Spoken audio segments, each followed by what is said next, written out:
Bom dia, bem-vindos. Hoje, dia 29 de agosto. Hoje vamos iniciar, então, nossa reunião matinal de segunda-feira. Hoje a gente vai falar de alguns destaques de confiança, mais dados de confiança apresentados pela FGV, falar um pouco da Dilma indo para o Senado, alguns destaques da semana, PIB, Selic, a parte externa, mais um pouco das bolsas reagindo à fala do Stanley Fitch. A gente vai dar uma retomada para vocês, para quem não acompanhou tão bem na sexta. E também a gente vai falar um pouco do Boletim Focus. Na parte de empresas, destaques da Petro, muitos destaques da Petro. Alguns destaques também, a fala da Vale, relacionada a Samarco, mais uma vez, e da Allianz, da aquisição do Shopping Leblon. Começando pela parte externa, um pequeno destaque lá fora, ficou com o PIB da Grécia, cresceu 0,2%, abaixo do 0,3% esperado pelo mercado, e ainda dando uma desconfiança para a região, por conta do que o PIB ainda está um pouco fraco, fraquejando ainda bastante. Lembrando que a economia da Grécia trouxe muita dor de cabeça no ano passado, mais ou menos um pouquinho nessa época do ano, julho, agosto. Precisando de uma ajuda do FMI, do Banco Central Europeu. Então a economia ainda segue se recuperando a passos bem lentos. Na sexta-feira, para quem não acompanhou muito bem, a gente teve duas falas bem importantes que estão impactando os mercados até agora. A gente teve a fala da presidente do Fed, a Janet Yellen, e ela não destacou a elevação de juros em breve, mas o resto do seu comunicado era muito mais no outro sentido. Falou que até considerava flexibilizar a compra de ativos no futuro. Então ela, por um lado, ela não falou que não descartava elevar juros em breve, mas por outro, deu um monte de sinais de que não seria uma elevação de juros muito forte, não começaria a subir de juros de forma bem mais, alterando o ritmo, que atualmente é lento e gradualmente. Mas em seguida, os mercados começaram a subir muito, o dólar começou a cair bastante frente às principais moedas. E a gente teve outra fala do vice-presidente do Fed, do Stanley Fitch, que é também muito influente, e ele falou justamente o contrário, falou que não, que a elevação de juros está bem próxima de acontecer, de se tornar um fato, e que não descarta nem em setembro. Então aí sim ele trouxe uma postura mais firme e provocou uma mudança total nos mercados, que ainda está prevalecendo. Hoje as bolsas da Ásia reagiram pela primeira vez a essas falas, e as bolsas na Europa, os futuros de Nova York, agora sim estão reagindo à fala do Fischer. Bom, de qualquer forma, a gente não acredita que setembro seja uma reunião muito viva ainda, no meio das eleições. Eles ainda estão aliando com o mercado essa fala, o Fed ainda está aliando com o mercado essa fala. O próprio mercado ainda não dá uma probabilidade nem superior a 45% de elevação de juros em setembro. O que pode acontecer é uma elevação para dezembro, então eles usariam essa reunião de setembro e a reunião de novembro para alinhar ainda mais e deixar preparado para uma elevação de novo de 0,25%, então algo bem gradual, bem lento, nenhum impacto tão forte. E o que a gente acredita que pode acontecer muito é que os mercados emergentes eles comecem a mudar um pouco o tom de como que eles vão entender essa elevação de juros. Ou seja, eles pegam a percepção de que a economia dos Estados Unidos está se recuperando, o que é bom para o mundo inteiro, a principal economia do mundo, e também que eles não estão acreditando que a economia chinesa está desacelerando de forma abrupta. Então, eles sempre ponderam o risco das economias externas, como está o mercado mundial, e se eles vão elevar juros é que eles acreditam que não tem um risco muito forte, principalmente vindo da China. Então, por isso a gente acha que não vai ter um impacto desastroso assim nos mercados por aqui, justamente o contrário pode se prevalecer.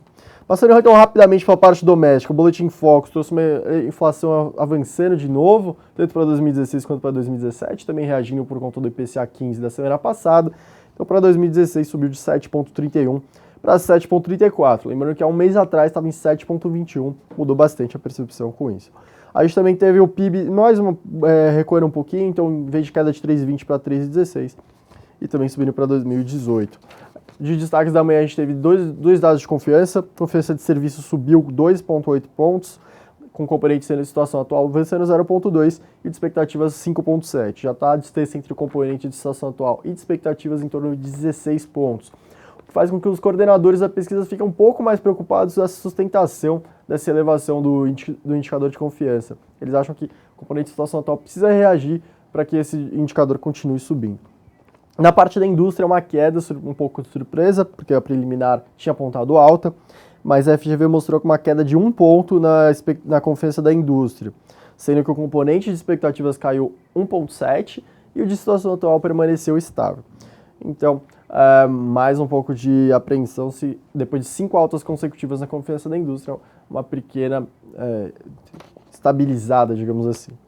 Bom, de destaques na parte macro, eu vou dar uma pausa agora e vou passar para a Bruna, que vai trazer os destaques da empresa com Petro, Vale e muito mais. Com você, Bruna. Bom dia, pessoal. Vamos começar aqui com Petrobras, então tem bastante destaque. Em primeiro lugar, a Petro e a State Oil devem assinar um memorando de entendimentos para maior cooperação amanhã. E elas devem realizar uma coletiva de imprensa para fazer a assinatura. Em segundo lugar, vale ficar de olho também na votação do projeto do pré-sal, que deve começar na Câmara essa semana já. Só lembrando que ele é um projeto de autoria do José Serra, que é o atual ministro de Relações Exteriores, e entre as propostas que tem dentro do projeto, a gente tem a eliminação da exigência de atuar em todos os consórcios com participação mínima de 30%, e também ela não vai mais ser obrigada a ser a única operadora em todas as áreas do pré-sal. A ideia é aprovar esse projeto o mais rápido possível e sem mudanças na Câmara para que ele não tenha que voltar para o Senado. E, por fim, vale também fazer um destaque para falar do Pedro Parente, que é o CEO da empresa, em um evento na Noruega. Ele afirmou que a meta de desinvestimento da empresa ainda está mantida, que ele quer reduzir a dívida da empresa pela metade em 3 anos e também que vai manter essas metas agressivas de desinvestimento nos próximos 2 anos. E ele ainda diz que espera receber ofertas pela BR Distribuidora até o final desse ano. Bom, vale lembrar que a empresa terminou o segundo TRI de 2016, agora junho, com uma dívida líquida de 332 bilhões, sendo que 72% da dívida atrelada à moeda estrangeira. E, além disso, ela está com uma alavancagem de 4,5 vezes dívida líquida EBITDA, sendo que o ideal, um nível saudável aí de alavancagem, seria por volta das 3 vezes. Então, fala boa aí do presidente. Passando para a Vale agora, e comentando especificamente sobre Samarco. Hoje, às 3 horas da tarde, a Vale, a BHP Billiton e a Samarco vão apresentar à imprensa os resultados da investigação sobre o rompimento da barragem em Mariana. De acordo com o colunista Lauro Jardim, ele publicou hoje na coluna dele, que esse deslizamento foi causado, na verdade, por um erro de projeto e foi agravado por novos erros feitos em mudanças estruturais quando a barragem já estava em uso. Então, tudo isso aí deve ser confirmado hoje à tarde. Passando para a Allianz. A empresa convocou hoje uma Assembleia Geral Extraordinária para tratar sobre sobre a compra da fatia do Shopping Leblon. E essa Assembleia vai acontecer dia 13 de setembro, às 10 da manhã. Hoje a fatia é detida pelo Renato Rick, que é o diretor-presidente da companhia, por meio de alguns fundos de investimento. E como o vendedor é parte relacionada, a empresa teve que tomar algumas medidas extras para fazer a compra. Entre elas, a criação de um comitê especial, composto por pessoas indicadas por membros do conselho e que também não são parte relacionada para poder avaliar a aquisição. Por fim, passando para o setor de educação, saiu uma notícia no Valor hoje, falando que o MEC e as instituições de ensino estão em busca de fontes de crédito privado para turbinar o FIES Turbo, que é uma nova modalidade de financiamento estudantil prevista para ser lançada até janeiro do ano que vem.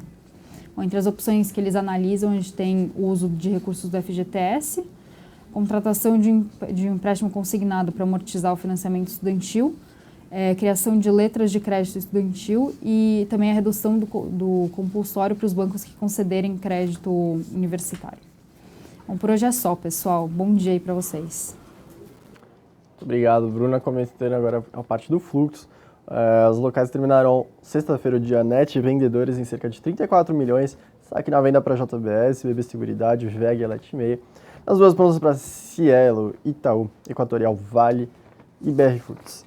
Os destaques na mesa BTC ficaram com Cyrela, Zetec, Fibra, Natura, Pão de Açúcar, Multiplan, Gafisa, GGBR, Lojas Americanas e OIBR.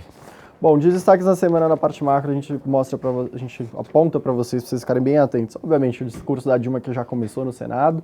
Na quarta-feira a gente tem PIB do segundo trimestre, que deve mostrar uma desaceleração em relação ao primeiro. A gente tem pela noite a decisão da Selic pelo Banco Central, que é consenso do mercado que vai ser pela manutenção, mas é importante ver se vai ter alguma modificação no comunicado. Isso, assim, é bem interessante vocês ficarem atentos. E na sexta-feira a gente tem produção industrial do mês de julho, que deve mostrar uma desaceleração, mas se continuar no território positivo, é muito importante, vai continuar mostrando força da produção industrial.